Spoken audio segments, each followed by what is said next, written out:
To create the optimum flavor, roasting is essential. Imagine unroasted hazelnuts or unroasted coffee. It smells or tastes like nothing. And it's the same with cocoa. At Lindt Sprungli, we have developed a unique roasting process.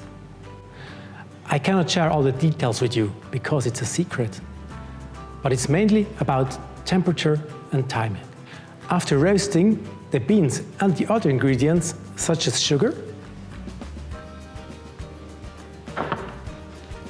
vanilla, or the special Lindt milk powder, are ground to extremely fine particles.